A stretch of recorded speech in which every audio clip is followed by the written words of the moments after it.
ನನ್ನ ಬದುಕಿನಲ್ಲಿ ಇವತ್ತು ಬಹಳ ಸಂತೋಷವನ್ನ ತಂದಂತ ಒಂದು ಪವಿತ್ರವಾದಂತ ದಿನ. ನಾನು ಸಿದ್ದರಾಮಯ್ಯನವರು ಈ ರಾಜ್ಯದ ಜನತೆಗೆ ಒಂದು ಮಾತು ಕೊಟ್ಟಿದ್ದು, 5 ಕಾರ್ಯಕ್ರಮಗಳನ್ನು ಕೊಟ್ಟಿದ್ದು.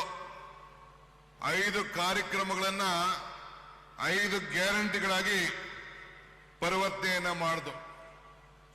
ಇವತ್ತು ಆ 5 ಗ್ಯಾರಂಟಿಗಳನ್ನ ತಮಗೆ ಸಮರ್ಪಿಸಿ ನಿಮ್ಮ ಮುಂದೆ ನಾವು ನಿಂತಿದ್ದೇವೆ.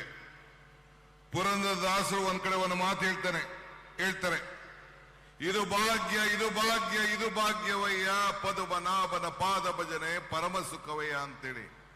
ಹಂಗೆ ಈ ಒಂದು ಪವಿತ್ರವಾದಂತ ಕೊಟ್ಟ ಮಾತನ್ನ ಉಳಿಸ್ಕೊಂಡು ಈ 5 ಗ್ಯಾರಂಟಿಗಳನ್ನ ಜನರಿಗೆ ಸಮರ್ಪಣೆ ಮಾಡಿ ಈ ಬಸವಣ್ಣನ ನಾಡಿನಲ್ಲಿ, ಕುವೆಂಪು ನಾಡಿನಲ್ಲಿ ನುಡಿದಂತೆ ನಡೆದಿದ್ದೇವಲ್ಲ, ಇದು ನನ್ನ ಭಾಗ್ಯ ನನ್ನ ಭಾಗ್ಯ ನನ್ನ ಭಾಗ್ಯ ಅಂತೇಳಿ ನಾನು ಭಾವಿಸ್ಕೊಂಡಿದ್ದೇನೆ.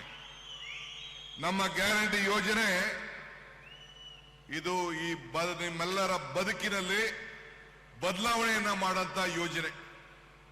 ಬರೀ ನಿಮ್ಮ ಹಣಕ್ಕೆ ಜೋಬನ ತುಂಬಬೇಕು ಅಂತಲ್ಲ, ನಿಮ್ಗೆ ಆರ್ಥಿಕವಾದಂತ ಶಕ್ತಿ ಕೊಡಬೇಕು, ಸಾಮಾಜಿಕವಾದಂತ ಶಕ್ತಿ ಕೊಡಬೇಕು, ನಿಮ್ಮೆಲ್ಲ ಕುಟುಂಬದಲ್ಲೂ ಕೂಡ ಆತ್ಮಧೈರ್ಯವನ್ನು ತುಂಬಬೇಕು. ಈ ಬೆಲೆ ಏರಿಕೆಗಳನ್ನ ಈ ತತ್ತರಿಸ್ತಾ ಇರುವಂತ ಸಂದರ್ಭದಲ್ಲಿ, ಯುವಕರು ನಿರುದ್ಯೋಗಿಗಳಾಗಿರುವಂತ ಸಂದರ್ಭದಲ್ಲಿ ನಿಮ್ಗೆ ಮಾನಸಿಕವಾಗಿ ಈ ಕಾಂಗ್ರೆಸ್ ಸರ್ಕಾರ ಇದೆ ಅಂತ ಹೇಳಿ ನಿಮ್ಗೆ ಶಕ್ತಿ ತುಂಬಬೇಕು ಅಂತೇಳಿ ಈ ಕಾರ್ಯಕ್ರಮಗಳನ್ನು ನಿಮ್ಮ ಮುಂದೆ ಕೊಟ್ಟಿದ್ದೆ. ದೇವರು ವರನೂ ಕೊಡುವುದಿಲ್ಲ, ಶಾಪನೂ ಕೊಡುವುದಿಲ್ಲ, ಅವಕಾಶ ಮಾತ್ರ ಕೊಡ್ತಾನೆ. ಆದರೆ ದೇವರು ನಮಗೆ ಕೊಟ್ಟಿರುವಂತ 2 ಆಯ್ಕೆ, ಒಂದು ಕೊಟ್ಟು ಹೋಗ್ಬೇಕು, ಇನ್ನೊಂದು ಬಿಟ್ಟು ಹೋಗ್ಬೇಕು. ಹಂಗೆ ಇವತ್ತು ನಮ್ಮ ಸರ್ಕಾರ ಇಡೀ ದೇಶಕ್ಕೆ ಒಂದು ಮಾದರಿಯಾಗಿ ನುಡಿದಂತೆ ನಡ್ಕೊಂಡು ಇವತ್ತು ನಾವು ಈ ಕೆಲಸವನ್ನು ನಾವು ಮಾಡಿಕೊಂಡು ನಾವು ಬಂದಿದ್ದೇವೆ. ಬಂಧುಗಳೇ, ತಮ್ಗೆ ಹೇಳೋದು ಇಷ್ಟೇ. ಬಹುಶಃ ನಮ್ಮ ಶರಣಪ್ರಕಾಶ್ ಪಾಟೀಲ್ ರವರು, ಮಧುರವರು ಅನೇಕ ವಿಚಾರಗಳನ್ನು ನಿಮ್ಮ ಹತ್ರ ಹಂಚ್ಕೊಂಡ್ರು. ಈ ಯೋಜನೆ ನಾನು ನಿಮ್ಗೆ ಹೇಳೋದಿಷ್ಟೇ. ಒಂದು ಮಾತನ್ನ ನಮ್ಮ ರಾಘವೇಂದ್ರ ಅವರು ಕೂಡ ಮಾತಾಡಿದ್ರು. ಈ ಯುವ ನಿಧಿಯ ಕಾರ್ಯಕ್ರಮ ನಿಮ್ಗೆ ಬರೀ ಒಂದು ಉದ್ಯೋಗ ಕೊಡಬೇಕು ಅಂತ ಅಲ್ಲ. ಈ ಕಾರ್ಯಕ್ರಮ ಅವರು ಮೊಹಮ್ಮದ್ ಯೂನಸ್ ಹೇಳಿದಂತ ಮಾತನ್ನ ಅವರು ಹೇಳಿದ್ರು. If you feed a fish it is for a day, if you teach him fishing it is for is life ಅಂತ. ಹಂಗೆ ನಾವು ಈ ಯುವ ನಿಧಿಯ ಕಾರ್ಯಕ್ರಮದ ಮುಖಾಂತರ ನಾನು ಏನು ವೈಯಕ್ತಿಕವಾಗಿ ಹೇಳಲಿಕ್ಕೆ ಬಯಸ್ತೀನಿ ಅಂದ್ರೆ, ಬರೀ ಉದ್ಯೋಗವನ್ನ ಸೃಷ್ಟಿ ಮಾಡ್ಕೊಳ್ಳಿಕ್ಕೆ ತಾವು ಚಿಂತೆ ಮಾಡಕ್ ಹೋಗ್ಬೇಡಿ. ನೀವು 10 ಜನಕ್ಕೆ ಉದ್ಯೋಗಿಗಳನ್ನ ನೀವು ಕೊಡುವಂತ ಒಂದು ಆಲೋಚನೆಯನ್ನ ತಾವು ಮಾಡಬೇಕು. ನಿಮ್ಮ ಕೆಳಗಡೆ 10 ಜನ ಯುವಕರಿಗೆ ಉದ್ಯೋಗವನ್ನು ಕೊಟ್ಟಾಗ ಮಾತ್ರ ಈ ನಮ್ಮ ಕಾರ್ಯಕ್ರಮಕ್ಕೆ ಹೆಚ್ಚಿಗೆ ಶಕ್ತಿ ಬಂದಾಗ ಆಗ್ತದೆ ಅನ್ನೋ ಮಾತನ್ನ ಹೇಳ್ತೀನಿ. ಅದಕ್ಕೋಸ್ಕರನೇ ನಾವು ಸ್ಕಿಲ್ ಡೆವಲಪ್ಮೆಂಟ್ ಕಾರ್ಯಕ್ರಮವನ್ನು ಕೊಟ್ಟು ನಿಮ್ಗೆ ಕೌಶಲ್ಯವನ್ನ ಹೆಚ್ಚಿಸಬೇಕು ಅಂತೇಳಿ ಈ ಕಾರ್ಯಕ್ರಮವನ್ನು ನಾವು ರೂಪಿಸ್ತಾ ಇದ್ದೇವೆ.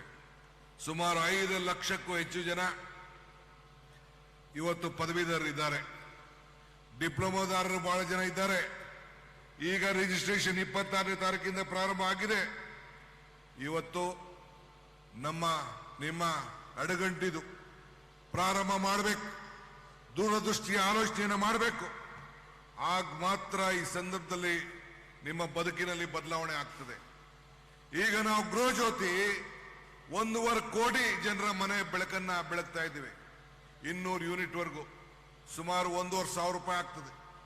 50 ಯೂನಿಟ್ ಇಂದ 200 ಯೂನಿಟ್ ವರೆಗೂ 1,500 ರೂಪಾಯಿ ಆಗ್ತದೆ. ಎಲ್ಲ ನನ್ನ ತಾಯಂದಿರಿಗೆ, ಸಹೋದರಿಯರಿಗೆ, ಮನೆಯ ಯಜಮಾನರಿಗೆ ನೇರವಾಗಿ 2,000 ರೂಪಾಯಿ ಅವರ ಮನೆಗೆ ತಲುಪ್ತಾ ಇದೆ. 1,500 ರೂಪಾಯಿ ವಿದ್ಯುತ್ ಶಕ್ತಿ ಆಯ್ತು, 2,000 ರೂಪಾಯಿ ಆಯ್ತು. 10 ಕೆಜಿ ಅಕ್ಕಿ ಕೇಂದ್ರ ಸರ್ಕಾರ 5 ಕೆಜಿ ಅಕ್ಕಿ ಕೊಡಕ್ ಆಗ್ಲಿಲ್ಲ. ಆದ್ರೆ ಕೊಟ್ಟ ಮಾತನ್ನು ಉಳಿಸ್ಕೊಳ್ಬೇಕು ಅಂತೇಳಿ ಆ 5 ಕೆಜಿ ಹಣವನ್ನ 34 ರೂಪಾಯಿ ಅಂತೆ 170 ರೂಪಾಯಿ ಒಬ್ಬ ಮನುಷ್ಯನಿಗೆ 5 ಕೆಜಿ ಕೊಟ್ಟಂತ ತೀರ್ಮಾನ ಇವತ್ತು ಸಿದ್ದರಾಮಯ್ಯ ನೇತೃತ್ವ ಸರ್ಕಾರ ಇವತ್ತು ಮಾಡುತ್ತೆ. ಸಿದ್ದರಾಮಯ್ಯ ನೇತೃತ್ವದ ಸರ್ಕಾರ ಮಾಡ್ತು. ಹಂಗೆ ಗೃಹ ಜ್ಯೋತಿ, ಗೃಹಲಕ್ಷ್ಮಿ, ಅನ್ನಭಾಗ್ಯ, ಇವತ್ತು ಯಾವುದೇ ದೇವಸ್ಥಾನಕ್ಕೆ ಹೋಗಿ, ಯಾವುದೇ ನೆಂಟರ ಮನೆಗೆ ಹೋಗಿ, ಎಲ್ಲ ನನ್ನ ತಾಯಂದಿರು ಉಚಿತವಾಗಿ ಎಲ್ಲ ಶಕ್ತಿ ಯೋಜನೆಯಲ್ಲಿ ಪ್ರಯಾಣ ಮಾಡ್ತಾ ಇದ್ದಾರೆ. ಪ್ರತಿದಿನ 60 ಲಕ್ಷ ಮಹಿಳೆಯರು ಪ್ರಯಾಣ ಮಾಡ್ತಾ ಇದ್ದಾರೆ. ಅದರಿಂದ ಎಷ್ಟು ಅನುಕೂಲ ಆಗ್ತಾ ಇದೆ. ದೇವಸ್ಥಾನಗಳಿಗೆ, ಅಂಗಡಿಗೆ, ಹೋಟ್ಲ್ಗಳಿಗೆ ವ್ಯಾಪಾರ ಹೆಚ್ಚಿಗೆ ಆಗ್ತಾ ಇದೆ. ದುಡ್ಡು ಬ್ಲಡ್ 2 ಸರ್ಕ್ಯುಲೇಟ್ ಆಗಬೇಕು ಅಂತ ಒಂದು ದಿನ ಸಾಯಿಬಾಬಾ ಅವರು ಹೇಳಿದ್ರು. ಹಂಗೆ ಇವತ್ತು ನಾವು ಕೊಟ್ಟಂತ ಈ 5 ಯೋಜನೆ, ಈ 5 ಬೆರಳು ಸೇರಿ ಹೆಂಗೆ ಮುಷ್ಟಿ ಬಹಳ ಶಕ್ತಿ ಬಂತು, ಹಂಗೆ ಈ ಕೈ ಬಲ ಆಯ್ತು ಅನ್ನೋದನ್ನ ಹೇಳಲಿಕ್ಕೆ ನನಗೆ ಮತ್ತೆ ಬಹಳ ಸಂತೋಷ ಆಗ್ತದೆ. ಆದ್ರಿಂದ ಇವತ್ತು ನಾನು ತಮಗೆ ಹೇಳೋದಿಷ್ಟೇ, ಯುವಕರು ಯುವತಿಯರು ವಿಶ್ವ ಮಟ್ಟದಲ್ಲಿ ತಾವು ಆಲೋಚನೆ ಮಾಡಬೇಕು. ತಾವು ಗ್ರಾಜ್ಯುಯೇಟ್ಗಳಾಗಿದ್ದೀರಿ, ಡಿಪ್ಲೊಮಾದವರಾಗಿದ್ದೀರಿ. ನಿಮ್ಮ ಆಲೋಚನೆ ಉದ್ಯಮಿಗಳನ್ನಾಗಿ ಉದ್ಯೋಗವನ್ನ ಸೃಷ್ಟಿ ಮಾಡುವಂತ ವಿಚಾರಕ್ಕೆ ತಾವೆಲ್ಲ ಚಿಂತನೆ ಮಾಡಬೇಕು ಅಂತ ಈ ಸಂದರ್ಭದಲ್ಲಿ ಹೇಳಿ, ಇವತ್ತು ಕರ್ನಾಟಕ ರಾಜ್ಯವನ್ನ ಅಭಿವೃದ್ಧಿಶೀಲ ರಾಜ್ಯವನ್ನಾಗಿ ಮಾಡಲಿಕ್ಕೆ ನಾವು ಪ್ರಯತ್ನವನ್ನು ಮಾಡಿದ್ದೇವೆ. ಇವತ್ತು ವಿವೇಕಾನಂದರವರ ಮಾತು, ಯುವಕರು ಯಾವತ್ತೂ ಕೂಡ ಸ್ವಾಭಿಮಾನದಿಂದ ಬದುಕಬೇಕು, ಸಾಧ್ಯವೇ ಇಲ್ಲ ಅಂತ ತಿಳ್ಕೊಳಕ್ ಹೋಗಬೇಡಿ. ಏನು ಬೇಕಾದ್ರೂ ಸಾಧ್ಯ ಮಾಡಲಿಕ್ಕೆ ಸಾಧ್ಯ. ಆದ್ರಿಂದ ಹಿಂದೆ ರಾಜೀವ್ ಗಾಂಧಿ ಅವರು ಈ ಒಂದು ಯುವ ಯೋಜನೆಯನ್ನ, ಯುವಕರಿಗೆ ಒಂದು ಹೊಸ ಸ್ಫೂರ್ತಿಯನ್ನ ಕೊಡ್ಲಿಕ್ಕೆ ಆವತ್ತಿನ ಕಾಲದಲ್ಲಿ ಒಂದು ಹೊಸ ಯೋಜನೆಯನ್ನ ಯುವಕರಿಗೋಸ್ಕರ ಅವರು ಪ್ರಧಾನಮಂತ್ರಿ ಆಗಿದ್ದಾಗ ತಯಾರು ಮಾಡಿದ್ದನ್ನ ಇವತ್ತು ನಾನು ಸ್ಮರಿಸ್ಕೊಳ್ತಾ ಇದ್ದೇನೆ. ಹಂಗೆ ಇವತ್ತು ನೀವೆಲ್ಲ ಯುವಕರು ನಿಮ್ಮಲ್ಲಿರುವಂತ ಶಕ್ತಿಯನ್ನ ಸರಿಯಾದ ರೀತಿಯಲ್ಲಿ ನೀವೆಲ್ಲ ಕೂಡ ಬಳಸ್ಕೊಂಡು ನಿಮ್ಮ ಬದುಕಿನಲ್ಲಿ ಆಗಿ ಈ ದೇಶಕ್ಕೆ, ಈ ರಾಷ್ಟ್ರಕ್ಕೆ ತಾವೆಲ್ಲ ಕೂಡ ಒಂದು ಶಕ್ತಿಯನ್ನು ತುಂಬಬೇಕು. ಇವತ್ತು ಕುವೆಂಪುರವರ ನಾಡಿದು. ಕುವೆಂಪುರವರು ಏನ್ ಹೇಳ್ತಾರೆ? ಟೀಕೆಗಳು ಸಾಯ್ತವೆ, ಕೆಲಸಗಳು ಉಳಿತವೆ ಅಂತ. ಹಂಗೆ ನಿಮ್ಮ ಬದುಕಿನಲ್ಲಿ ಯಾರೇ ಟೀಕೆ ಮಾಡುದು ತಾವು ಚಿಂತೆ ಮಾಡದೆ ಮುನ್ನಡಿರಿ, ಮುಂದೆ ಹೋಗಿ ಹೆಜ್ಜೆ ಹಾಕಿ ಬದುಕಿನಲ್ಲಿ ಬದಲಾವಣೆ ತನ್ನಿ. ನಿಮ್ಮ ಕಾಂಗ್ರೆಸ್ ಸರ್ಕಾರ, ಸಿದ್ದರಾಮಯ್ಯ ಸರ್ಕಾರ ನಿಮ್ಮ ಪಾಲಿಗೆ ಜ್ಯೋತಿಯನ್ನ ಬೆಳೆಸಲಿಕ್ಕೆ ಬದ್ಧವಾಗಿದೆ ಅನ್ನೋ ಮಾತನ್ನ ಈ ಸಂದರ್ಭದಲ್ಲಿ ಹೇಳಲಿಕ್ಕೆ ನಾನು ಬಯಸ್ತಾ ಇದ್ದೇನೆ. ಅನುಕ್ಷಣದ ಸುದ್ದಿಗಳಿಗಾಗಿ ವಿಸ್ತಾರ ನ್ಯೂಸ್ ಯೂಟ್ಯೂಬ್ ಚಾನೆಲ್ ಸಬ್ಸ್ಕ್ರೈಬ್ ಮಾಡಿ. ಹೊಸ ಸುದ್ದಿಗಳ ನೋಟಿಫಿಕೇಶನ್ಗಾಗಿ ಬೆಲ್ ಐಕಾನ್ ಕ್ಲಿಕ್ ಮಾಡಿ.